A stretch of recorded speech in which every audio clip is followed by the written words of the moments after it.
What's up, everybody? Welcome to Move the Sticks. DJ Buck back with you, and we have one of our favorites joining us today. Luke Kuechly is going to join the show here in just a second. I want to give everybody a heads up what's going on with Luke. He's making his debut this Saturday as college football analyst for CBS Sports. Going to be on the call for UMass and Northern Illinois. You can find that noon Eastern on CBS Sports Network. Luke, what's up, man? How are you doing? Thanks for joining the show. Oh, yeah, man. Everything is good. We're in the thick of football. We just kind of talked about it. Panthers football, going to do a little college football, but obviously, most importantly, 7th and 8th grade Charlotte Christian football team. Right. Had a big win last night, and we play a really good team next week. So, what's our record? Where are we at right now? We're 4-1. We lost week 1 to a team here in Charlotte that runs the wing tee, and I'll tell you what, buck sweep, roll pass, belly G, front side trap, backside trap. It's like if you're not looking at the right spot, you're in trouble. So we'd practice without a ball. I don't know. We spend too much time on youth football, but it's so worth it. You're speaking Bucky's language with that offense. Well, no. I mean, I love it. And I can tell you because my dad's team used to run that offense. They won a bunch of state titles running that offense. You're right. If your eyes are all over the place, it is really, really difficult and challenging. But what I love about it, Luke, because I see the all-star coaching staff that you have, and I just know how you wired. How you do anything is how you do everything. And so I just know these guys in middle school are getting an NFL level practice plan, approach, walkthrough period. Got pads on, pads off. We're doing everything. We got the game day stuff. I can only imagine what they're doing in 7th and 8th grade, being like, what? We're doing what? Yes. Come on. Early. Gotta get it in. Gotta get our reps in. We gotta get going. It's our 3rd year doing it. And it's so fun, but it's getting harder on defense now, though. The first 2 years, you'd watch tape on a team, and they'd have like 2 formations, and they ran like 3 plays. They had a run right, run left, and then boot pass. So as long as you know that, you don't have to play real defense. You just line guys up where the ball is going to be at the point of attack and just blitz, and you'd kill people. But now, the team we played last night, they had this kid who's number 16. He was tall. He was lean. He had long hair. He looked like Trevor Lawrence, and he could sling it. So then, and now each of these teams they have a little wide receiver that's like a slot guy that has a little sauce. And so you have to play real defense now. We can't just line up and 6 down and rush the passer. If you line up and 6 down, they're going to throw a slant. They're going to split coverage, and then you got to go tackle these kids. So the game's changed a lot over the last couple of years. How are you guys teaching tackling? I'd love to know that. I talk about body on body, right? Mm-hmm. Head up, see what you're hitting. I think the biggest thing is you got to put your body on guys, and you got to run your feet. And too many guys want to dive and try to put, dive across the thigh board. And, I'm a huge proponent of, I want contact on their body, my body on their body. I want to put my chest and my shoulders on a guy. I want to wrap, and I want to run my feet, and I want to stop forward momentum. And so if you're coming from the side, if you're on an angle tackle, the number one thing you can do is to get him moving sideways, because then all my momentum's going sideways. Now his momentum is going sideways, and that's when you make good tackles. If he can continue to move forward, you're in trouble. If you can't turn a guy, you can't get his shoulders turned on an angle tackle, you're not going to get these big physical guys in the ground. And then a profile tackle straight in the hole, big chest, head across, rise through your hips, run your feet, and grab cloth. And it's hard to teach, because now these kids have shake and wiggle. And if you get them in space, like you better vice them. It's a whole different game of football now than it was the last 2 years, which is great. Do you teach come to balance in space there, or do you teach run through it? Run through, because my thought process is, if my angle is good to the ball carrier, he has 2 places he can go. He can continue to run to the sideline, or he can run vertical. If he cuts back, he's running right into leverage. So that was my thing, is I'm attacking a near hip, attacking kind of the middle to the back half of his hip. If he puts his foot in the ground and cuts back, boom, I got him. If he's got a little bit more speed than I do, and I have to flatten my angle, I can always make a tackle that way. And if he wants to continue to run vertical, I'm just going to run through his hip. I love You know, that. Luke, I love hearing the tackling, and I don't know what the rules are like in North Carolina when it comes to how much you guys can get involved. But one of the things that has helped me with young guys is we tackle year round. And so, Yeah. like the rugby tackling part, like just putting them maybe 1 yard apart and telling them to go like 50%. So they get used to wrap and squeeze. And, you know, it's time on task. The more they do it, particularly without pass, because now you're telling them, hey, we're gonna hit right across the thigh boards. We're gonna wrap, squeeze, wrap them down like lassoing a bronco and take them down. And you find that if they do it over and over and over again, they just begin to make the kind of tackles on tape that they do in practice. So it's great to hear you talk about the angle tackles, but we try and tackle all the time, year round, so they get used to it. So it's not new when they get into the regular season. Well, I think that's a good approach because I think people are like, oh, tackling is inherently dangerous and you get hurt. But I think the more you do it, and if you don't do it every day, but the more you do it, I think guys get more comfortable doing it. And that was always the hardest part about getting back into the season from the off season was hitting guys at full speed. Because in OTAs, you can go tag off and whatever, but there's a learning curve, regardless of how many times you've tackled people. When those pads come back on and it goes from like thud at practice to full speed in games, you got to get used to that again.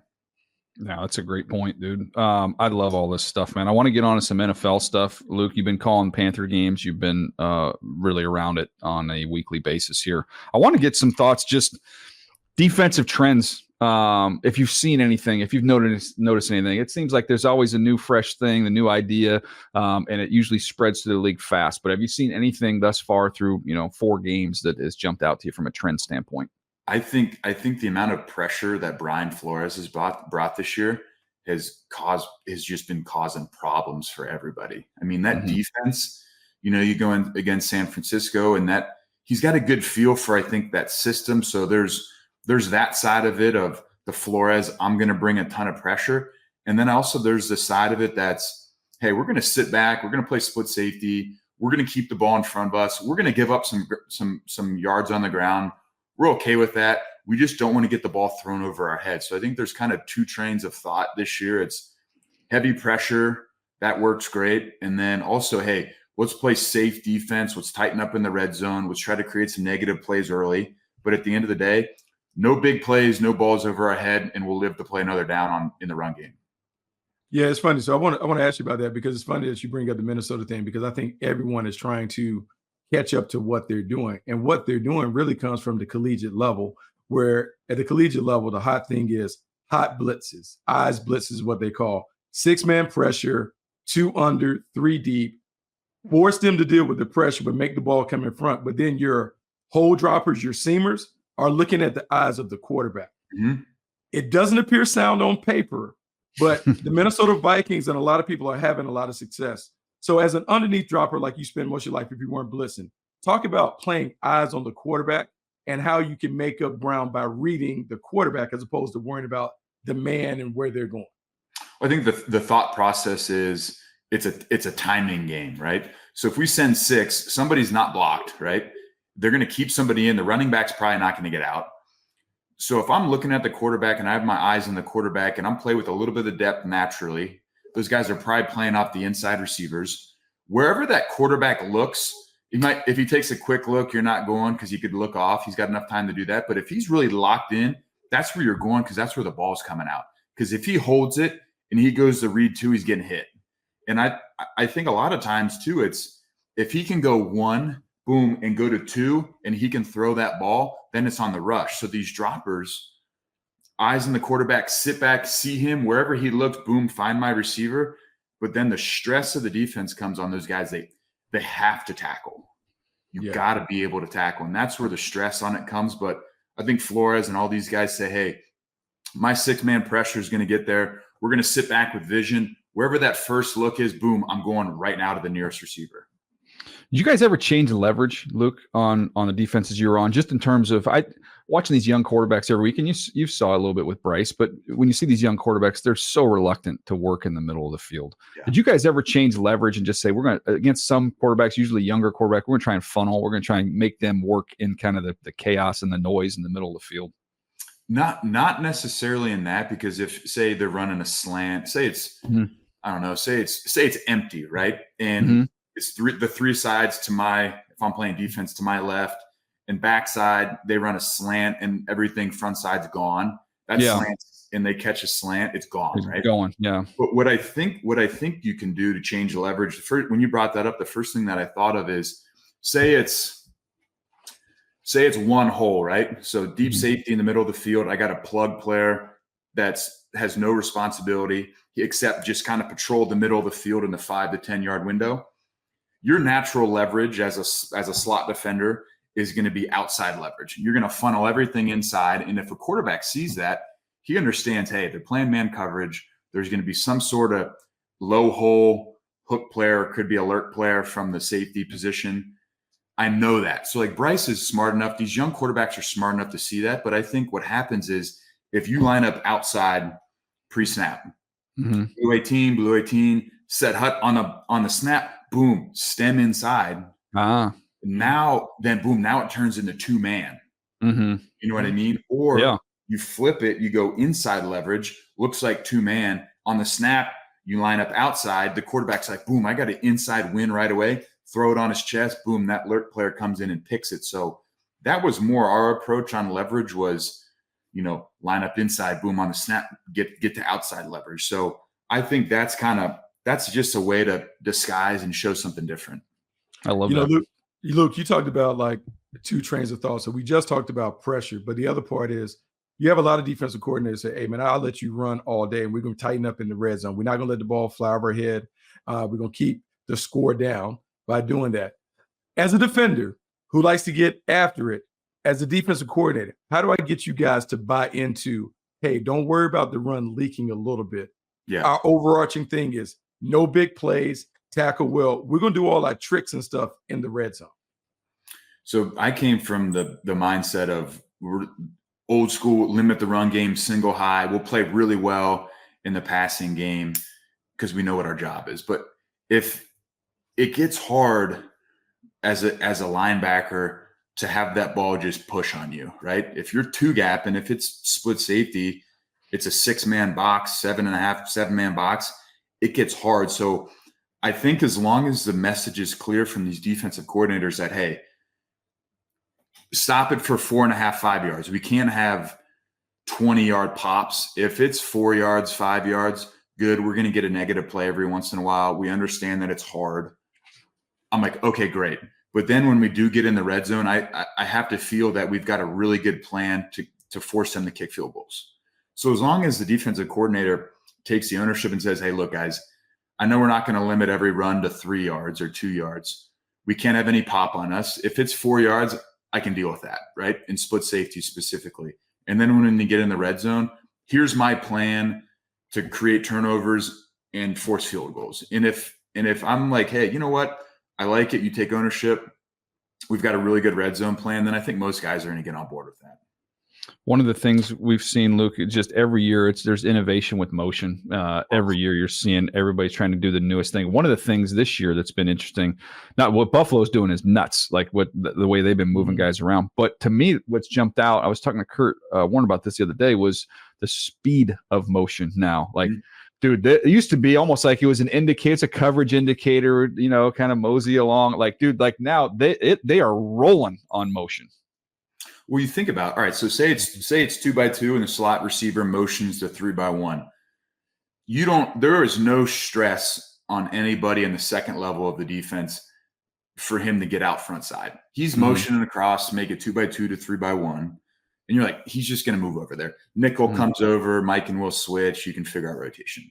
But now it's like, hey, we're playing the San Francisco 49ers and they line up in 2x2 and Deebo Samuel is running Mach 5 across the formation.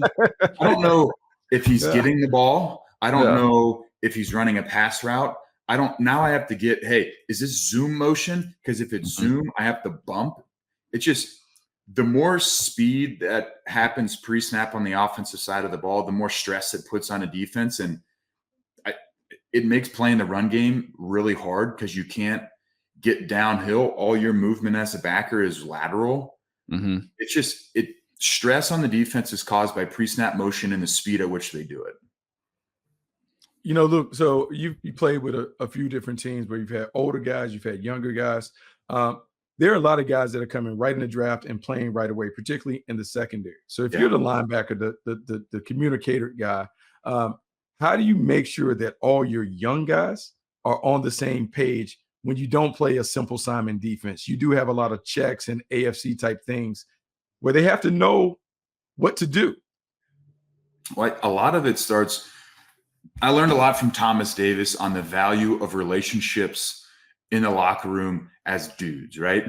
Mm-hmm. You got to take on the field stuff away and get to know the guys on your team. Because then you can talk to him and you know what drives him. And maybe he's a really good player and he's having a bad day one day. And if you have a good relationship with him, be like, hey buddy, like what's going on? Like, you okay? And then, oh, something's going on. Okay, I get it.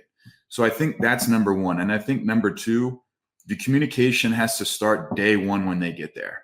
If we're in a formation and he's not talking, you just talk to him. Like, hey, I was lucky. I had a great nickelback in Captain Munnerlyn when I first got there. And it was flipped for me. I was a young guy in there. And he'd be like, hey, Luke, hey, 2x2, if they motion right here, I'm coming over and we're going to go to trap on this side. And so I wouldn't have to talk. I mean, I was trying to figure it out, but Captain was so good because he was very smart. He understood the defense, so he could help me out. And then as OTAs progressed, I started to pick up on it a little bit more.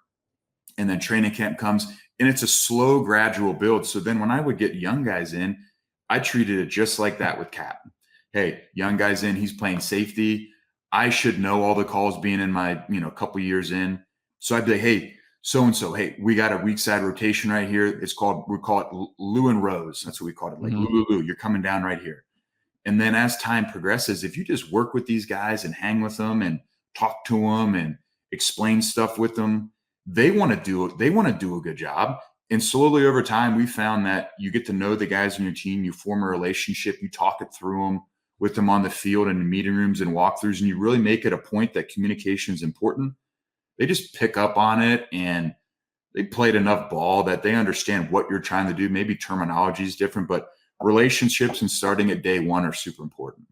Yeah, communication, is so important, especially on that side of the ball. I'm curious now, as you got some experience coaching, and now you get a chance, you're calling college games, and then with your experience on the field, green dot, that's new for college this year, where you can communicate. And we talked about it a lot with quarterbacks being paired up with sharp offensive play callers in college. The benefit that in college, because of your roster size, you can afford to play at breakneck speed. So, which means you get even more time at the line of scrimmage with the with the head coach in your ear, the play caller in your ear.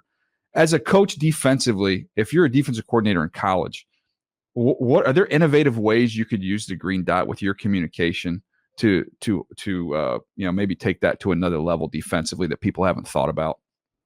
Oh man, I think the ability, because it cuts off at 15, just like the NFL.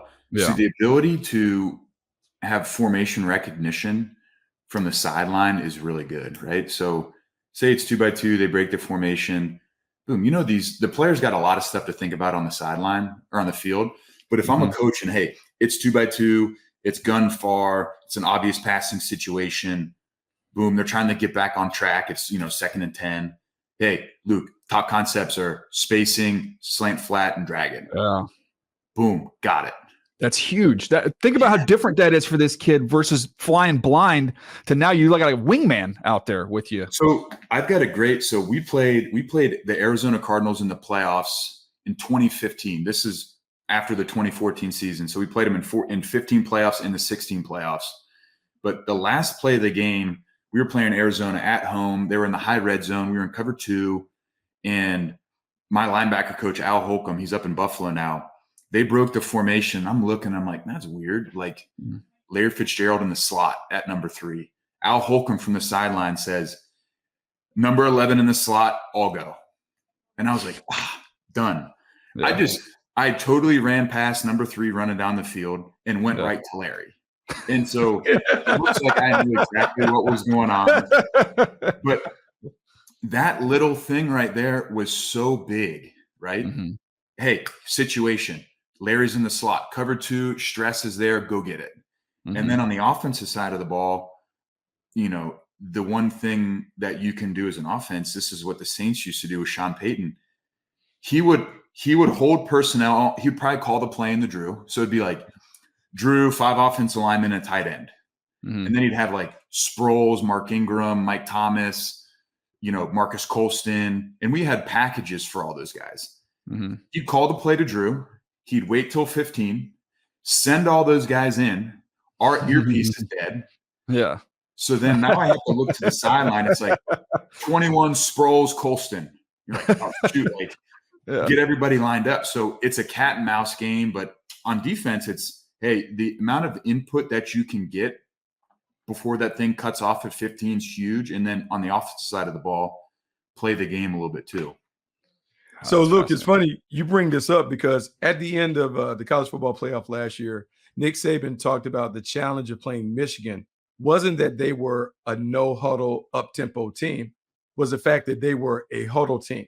And for so long in college football, they had been able to see formations, line them up, coaches say, oh, they're 3-by-1, here's the call. And he said Michigan operated at a slower pace. So now the things that they used to do, they had to go all the way back. So expand on that part of like Sean Payton or someone playing slower in the huddle, kind of taking it down. And now you don't have the opportunity to go through the inventory and get your team lined up correctly with all the other information that you normally do if they're out of the huddle early in the play clock. Well, think about it. So if I'm looking at the huddle and it's the New Orleans Saints and it's, they always had a blocking tight end, and then they had, an X and a Z, and then they had Mark Ingram in the backfield, right? Okay, blocking tight end, Mark Ingram, probably no Sproles, probably we're thinking more run, play action pass, more power football. And then so they line up in the backfield and it's a receiving tight end and Sproles is in the backfield and, you got an X and a Z. Okay, now it's more like wide zone, get outside, swing pass, screens, stuff to get Sproles matched up on a backer. All right, now I'm going through that Rolodex in my head. But now when they're all on the sideline and they hold it and they run 5 guys on the field, like, all right, cool, who is it? I have no earpiece. I'm like, all right, there's Sproles, Colston, Ingram's in the game too. So now it's like 21 pony. And then I got to look to the sideline and get the call. And then by the time they break the huddle, there's 6 seconds left on the play clock. So they're going to get up there and snap it.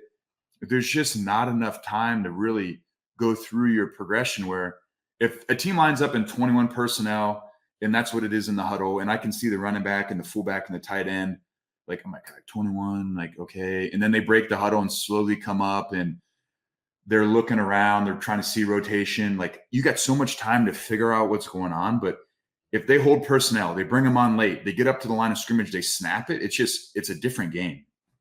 It's fascinating to me. Everybody's been so obsessed with playing fast, and now there's almost benefits to playing slow. It's definitely the zig. You guys know how. It's a zig and the zag, man. Everybody's trying to do something that nobody else is doing, just to be different than what you see on a weekly basis. Luke, dude, it's always a treat to get to visit with you, man. I want to ask one favor of you before we leave and let you go. Bucky doesn't know your Harbaugh recruiting story that you shared with me. Gosh. So for those who don't know, when Luke was coming out, Stanford was hot after him and he took a visit there. I'll let you take the story from there, Luke. Yeah. So Buck, Stanford was high on my list. I love Jim Harbaugh. And I went out there on a visit. This is January after my junior year. So on my official visit out there, visit's going great. Everything's good. There's 25 guys out there. And Harbaugh's like, hey, I want to come into my office and I'm going to talk to you. I'm like, great. So I go in there with my dad and he's sitting, behind his desk, and I'm sitting on like a black leather couch that's probably 10 feet away from his desk. The sun is coming in, very similar to how I am now. I got a window behind me. Imagine the chair or the couch is in front of me, and it's kind of hot, and the sun is blazing on me. I'm sweating. And he's talking to me, and he's, hey, you coming to Stanford? And I'm like, you know what, coach, I'm not sure yet. I've really enjoyed my visit. And I'm 17 years old. I'm at Stanford. It's Jim Harbaugh. Like, yeah, this place is sweet. And as the conversation is going on, he comes from behind his desk on his chair into the front of the desk. Are you going to come? Are you going to come? Why don't you want to come? Blah, blah, blah. He wheels up to me. And before I know it, I'm profusely sweating. I have shorts on. I'm sticking to the couch. And he's like in my face. Are you going to come to Stanford? And meanwhile, I'm sweating and my dad is sitting on the couch next to me, no sun, and he is loving every second of this because he's watching me and he's loving that I'm uncomfortable. And slowly after, just my dad loved it.